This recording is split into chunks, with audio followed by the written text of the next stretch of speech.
Please join us every week for a new episode of Understanding the Human Condition with Dr. James Flowers. Dr. Flowers and his most admired mentors, respected colleagues, and VIP guests will share valuable insight into underlying health causes, conditions, and issues. These in-depth yet approachable episodes are a great resource for both private individuals and industry professionals. Our esteemed host, Dr. James Flowers, is one of the most recognized and respected names in the field of chronic pain, mental health, and substance use disorders, both nationally and internationally. Dr. Flowers is the founder of J. Flowers Health Institute, located in Houston, Texas. For more information about J. Flowers Health Institute and its concierge services, go to jflowershealth.com or dial 713-783-6655. And be sure to mention this podcast. Welcome to Understanding the Human Condition with your host, Dr. James Flowers. Hey, you. Did you hear that voice, Ruth Ann? That's her radio voice. That's my podcast voice. My Southern Belle voice. I love it. Hey, Robin. Hey, you. How are you? I'm good. Especially today. We've got a really fun guest. I am so excited. Ruth Ann Rigby, one of my dearest friends and mentors in our field, is with us today. So, Ruth Ann, welcome. I'm so glad you're here. Finally. Oh, I'm so glad it finally happened. Yes. Me too. We've been talking about this since last fall, right? Yeah. Yes, ma'am. We Yeah. had a reschedule or two. Yeah. I We're think so glad you're here. We're on episode 32. 32. But you would have been like. So it was 30 episodes ago. Yeah. Pretty much. I was going to say you were probably in my mind going to be guest number 2, Mm-hmm. but we're Yeah. happy that you're number 32. We are. Yeah. But we'd much rather you were here in person. Maybe next time, huh? Yeah. Oh, I wish I was. Yeah. I wish I was there with you in Houston. But you two are going to be together soon at a wedding, huh? We are. We're going to a wedding in Austin. Oh, lucky. Yeah. Super very fun. excited. Yeah, we'll talk about that in a little bit. Well, so Our girl is getting married. I'm so Aw. excited. I wanted to read a little bio about you. I'm sure that everyone watching this knows you, but for the few moms and dads out there who don't, I have a little bio to read, and then we can have some good conversation. Great. Okay, good. Ruth Ann Rigby is a prominent figure in the addiction recovery and mental health spaces. She has worked with some of the leading treatment providers in the United States and was recently recognized by a resolution from Mississippi Governor Phil Bryant. Because of her sky-high ethical and professional standards, she was nationally recognized with the Silver Shoe Award at the 2019 Admissions and Marketing Symposium. In 2008, Mississippi Governor Haley Barbour appointed Rigby to serve on the state's Drug Court Advisory Board.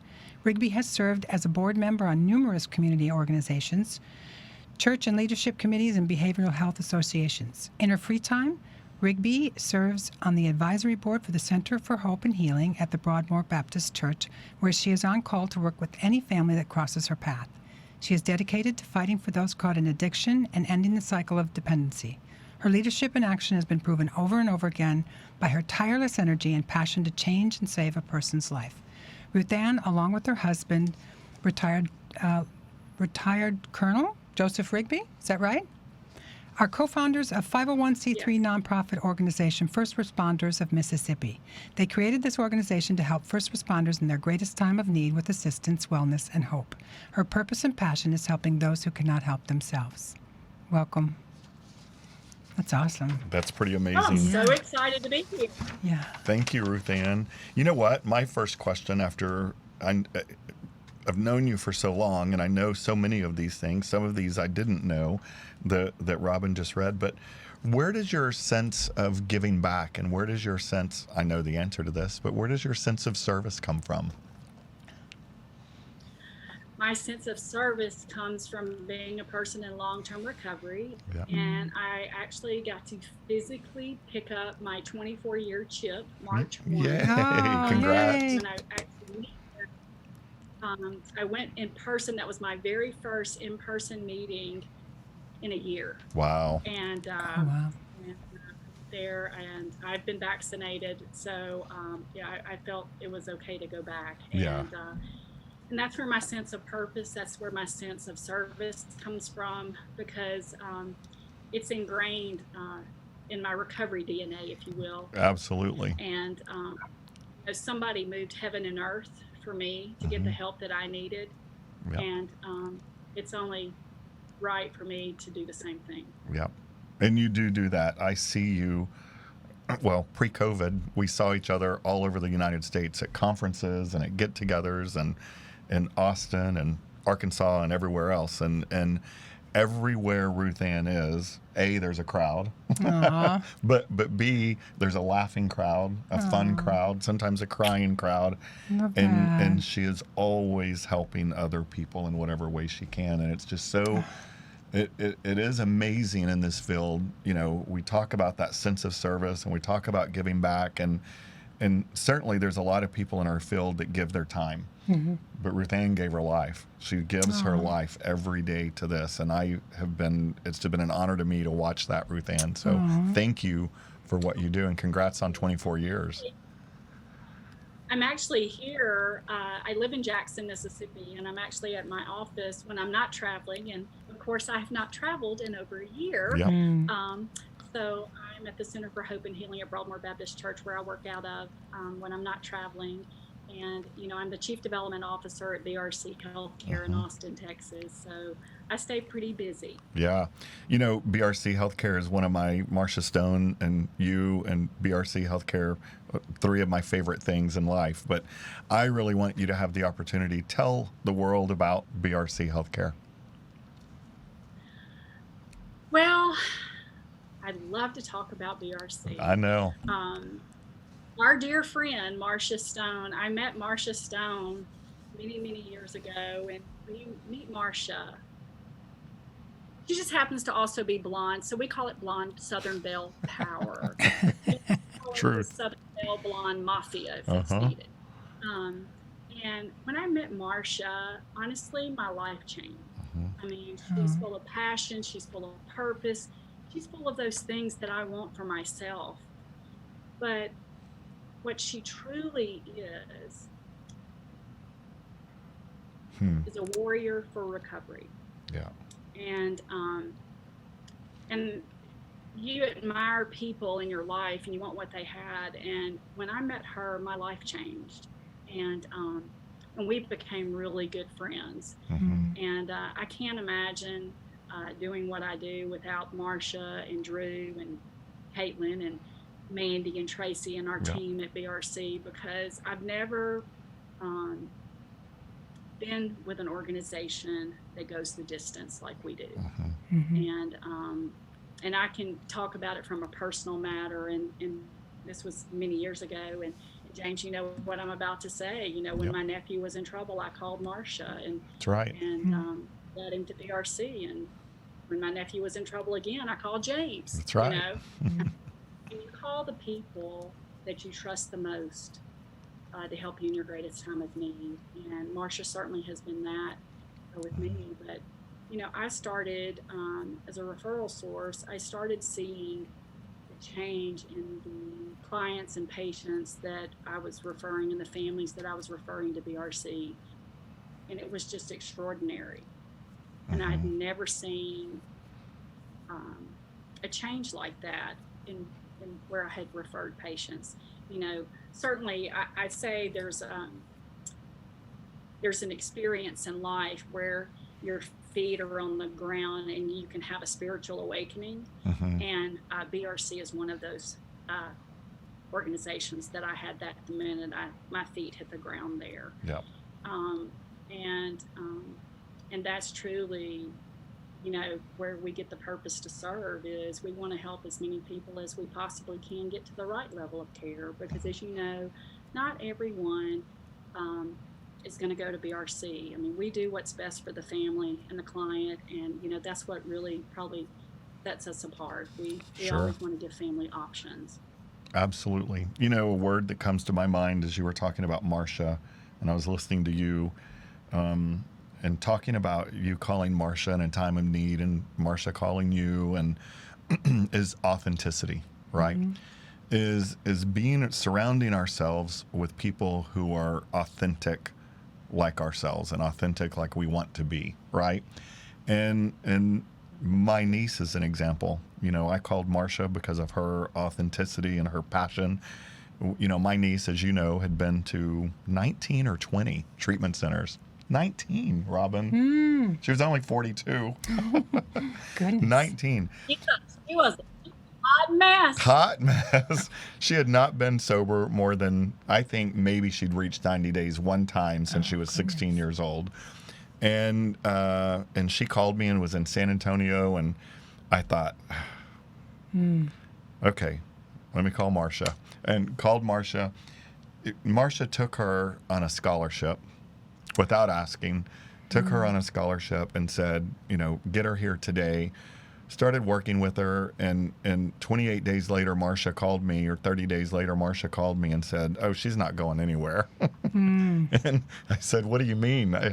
She's already had a 30-day scholarship, and she said, James Flowers, she's not ready to go anywhere. And 6 months later, she was still there. Oh, wow. And let me tell you, it's been 3 or 4 years, I think, 3 years maybe, and my niece is healthy, one day at a time, in recovery. BRC hung the moon, Marcia hung the moon, you hung the moon. And it saved her life. I don't think she had another relapse center. I really don't. And so you and I like that we can call each other. When I need something, I can call Marcia and ask. And when Marcia needs something, she can call me and ask.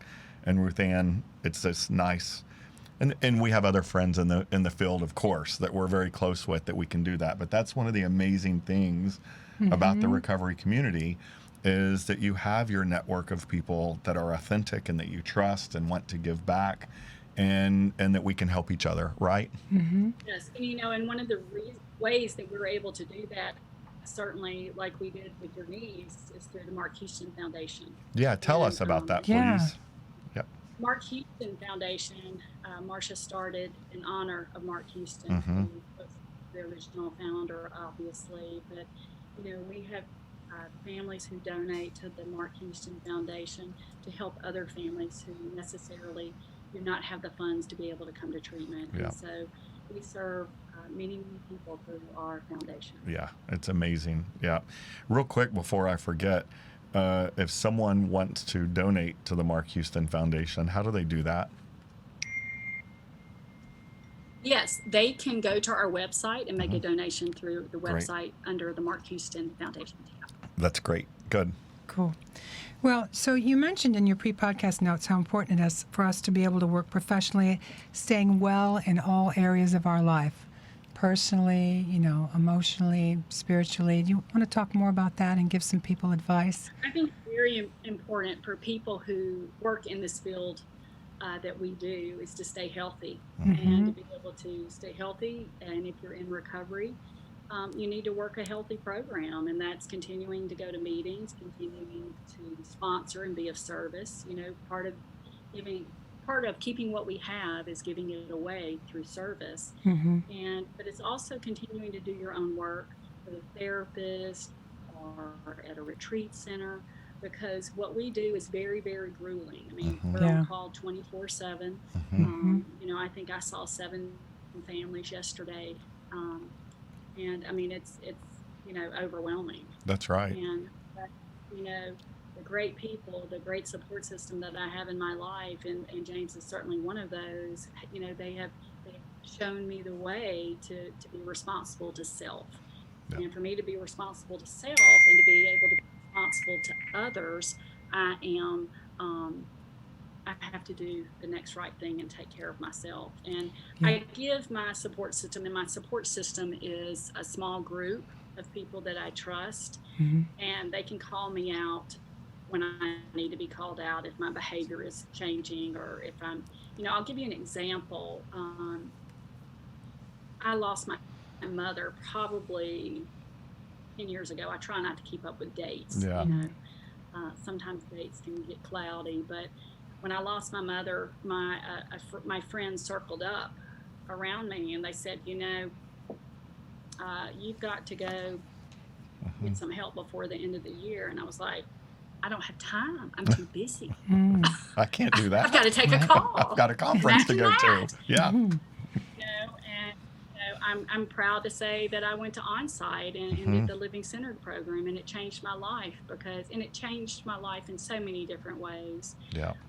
But it helped me. It helped catapult me to where I needed to be. It helped me personally. It helped me professionally, And, there are many other organizations similar that have intensives, if you will, that you can go spend a week or 2 or 3 weeks and do the work that you need to do. And like our friend Judy Crane, she does amazing work with intensives. So, we have amazing friends that Yep. do amazing things that allow us to continue to get the help that we need and to remain healthy. That's right. And one of the things that you said that also resonated with me, because you and I have also both lost colleagues to addiction. And some of those colleagues who worked in the addiction field, right? And who were in recovery and relapsed and unfortunately died. And it's so important to say that your work in the addiction field is not your recovery. It is not your sponsor. That is exactly right. And I think we have a responsibility to newcomers in our industry to be mentors. And, I can't speak for James, but I know that I call people out on their behavior. If I see them doing something wrong, I'm calling them out on it. It doesn't Likewise. matter to me. Yeah. But I'm also protective of our young people that are working in this industry, and that goes for men and women, because sometimes there are people that aren't unhealthy that prey upon young men and young women, and I'm not going to tolerate it. And I think us as a group of caring individuals, that we have to be able to take care of that behavior on the front end, so we're not doing something on the back end that causes someone to relapse because of something that's happened to them. So it's just very, very important to, maintain being healthy. Absolutely. It is. And I think one of the ways also, certainly you work a great program and you have your sponsor and you have your network, but another thing that you do obviously is the service part. And you and your husband founded a 501c3, the First Responders of Mississippi. Tell us more about that. My husband is a retired lieutenant colonel from the Highway Patrol. He retired with a total of service for law enforcement of 32 years. Wow. And we had a critical incident happen in our state about 5.5 years ago. And we saw a huge need for first responders. I was already on a task force for first responders if something happened, and we would be sure that they got to the right level of the care, or a debriefing, or an evaluation, or things of that nature. But after this critical incident that happened, there was loss of life, and 3 other people were shot, we saw a need. And I have to say, Jody and Colonel Tuggle, that and a couple of other people, in 24 hours, we raised over $50,000 to get them out of the state, simply to get them out of the state, to go to Florida, to have a place where they could actually start the healing process. Yeah, absolutely. And so through that initiative, First Responders of Mississippi was born, if you will. And actually, we are also the overseer of the Mississippi Opioid and Heroin Summit now, that we founded in 2012. Right, nice. That I've had the pleasure of attending. And if there's any money left over from the summit, of course, we hadn't had the summit since 2019 now, but First Responders of Mississippi is the beneficiary of any monies that's left over from the summit. That's great, and I love that summit. It's so important. And you didn't have it in 2019, clearly, because of 2020, right? You had it in 2019, yeah. So tell us about your year in COVID. What happened to you, and how did you navigate that? How did it affect your own human condition? And when do you see yourself putting the next summit, Opioid Summit, back on? That is a great question. It was very hard. It was very hard for us as healthcare providers. It was very hard for first responders. I can remember Jody, keep in mind, he's a retired colonel, and, he said, I wrote the policies and procedures on a pandemic if it ever came to Mississippi. Wow. And so if we think back, and we've done this often,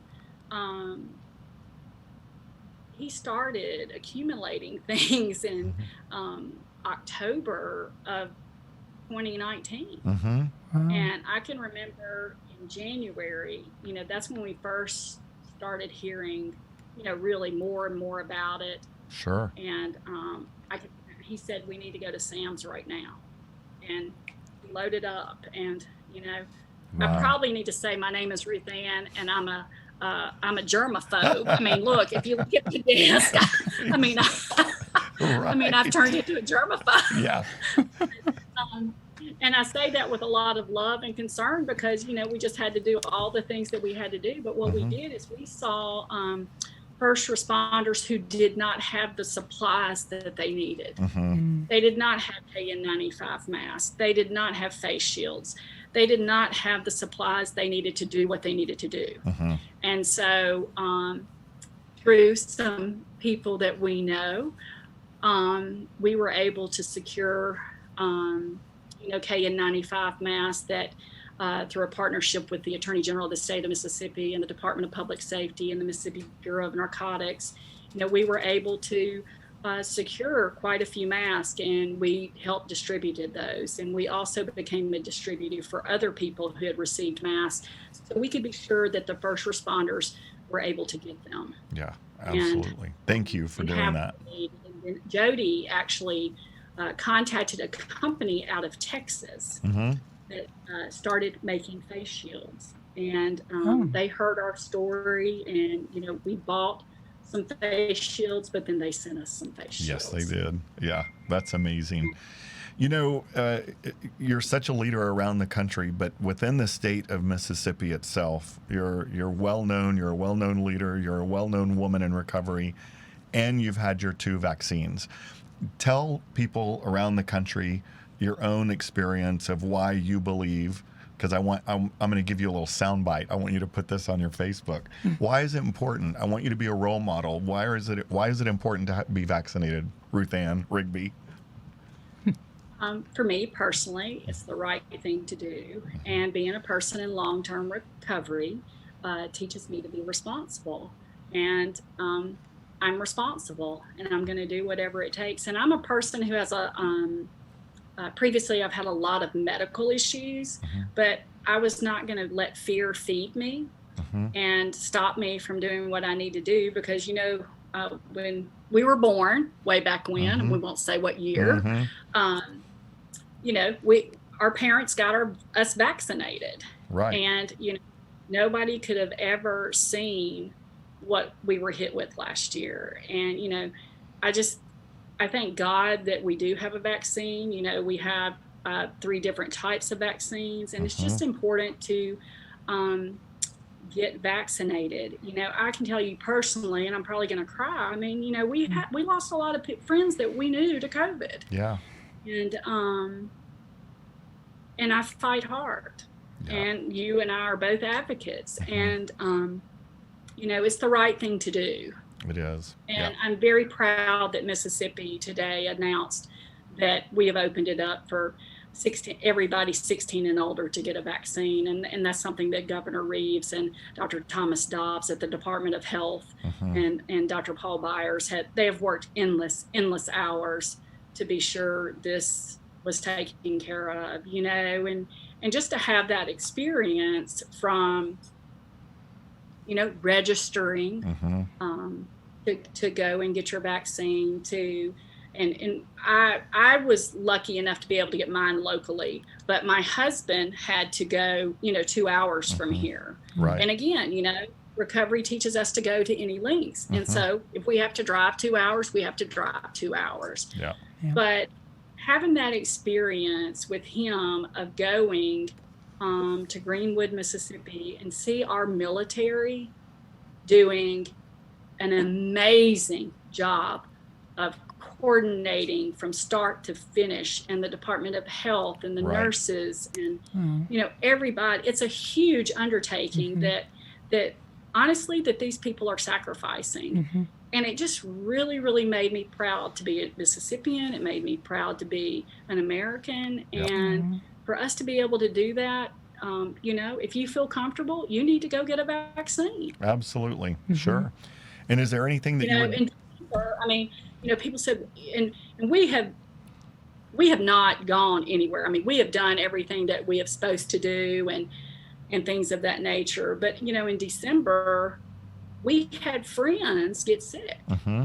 And I'm like, oh my God, what are we going to do? And, we're the healthy ones. I mean, literally, we have hazmat suits, we had face shields, we had masks, we have gloves, and this is how we go. Mm-hmm. This is how we roll. Nobody knows who we are. It's great. You can have a Halloween costume all day long. That's right. And nobody knows. So, but, we get to do that, but we took care of our friends, during the month of December who couldn't take care of themselves. Mm-hmm. And, but we've lost dear friends to COVID. We've had friends lose their parents, and it's just, I mean, it's such an unknown thing that it it's just like addiction. Yep. This is how I view it. COVID is just like addiction. It's cunning, baffling, and powerful. Mm-hmm. There and you if go. you don't get your house in order, some things are going to happen. And so by getting vaccinated, you get your house in order. There you go. That's the sound bite right there. There you go. I love Exactly. that. Thank you for doing that, because it's just so important.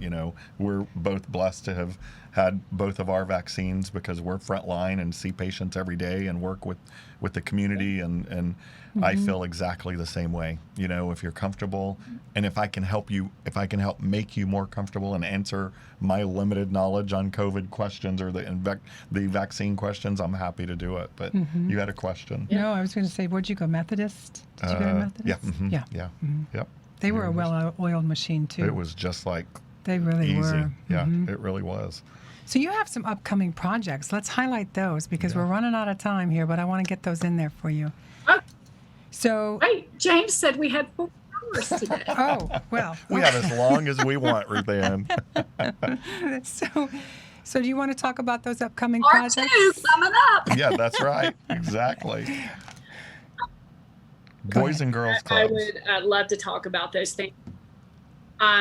We have a great partnership, First Responders of Mississippi here locally. And, if one takeaway from me is get involved in your community, know what's available in your community. We have a great partnership with the Boys and Girls Club of Central Mississippi, First Responders and the Boys and Girls Club. We do a toy drive every year for them.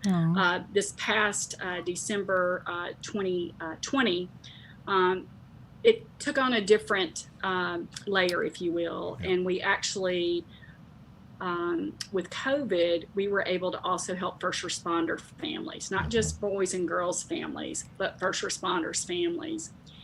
And I can tell you, as a wife of a first responder, it's very hard for a first responder to ask for help, no matter what it is. And they're the last ones to ask for help. But we had some secret Santas, if you will, that made sure that we knew that there were some first responder families that were struggling, and we were able to help them.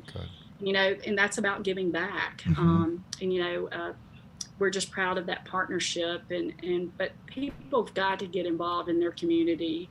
I was at an event last week, and I don't know about your overdose deaths that you're having in Houston, but Mississippi is just an epidemic here. I mean, it really is. I mean, and so we have been, we've been in meetings via Zoom and things like that. But, you have to know the resources in your community. I mean, us in the industry know all those resources, but, there are people that come from all walks of life, and you have to be familiar with your Department of Mental Health. You have to be familiar with your Department of Substance Abuse Services, because remember, every state got opioid and heroin money, and they're still distributing the opioid and heroin money for people to be able to go get help that they need, no matter what their ability is to pay. And I encourage everyone, wherever you're viewing from today, whether it's Texas, Mississippi, Alabama, Arizona, wherever you're from, you need to get to know your people at the Department of Mental Health, and so you can work together. That's right. Because it's going to take all of us to make a difference. Yeah, and it is. This morning on the radio, on NPR, driving to work this morning, they announced that it's about time that the Sackler family, who founded Purdue Pharma and OxyContin, finally agreed to give $5 billion of their own money from their own family trust. And Yes. that's a lot of money. Mm-hmm. I think they should give more than $5 billion myself, but at least from their own sack of money, they gave $5 billion. And that's going to come to us. It's going to come to Mississippi. It's going to come to Texas. Yes. And it is going to Yes. help us with prevention and treatment. It is. Good. It is. And, the attorney generals, no matter what state you're from, a lot of them got on board to be sure that happened. Absolutely. And so, I just encourage you to get to know the people where you live and in your catchment area, because it sure makes life a lot easier. And people ask me all the time, how do you know so many people? Well, you get involved in your community. That's right. Last week I was unloading an 18-wheeler of water because we were hit with a water crisis that we haven't had water in a month in Jackson since the ice storm. Yeah.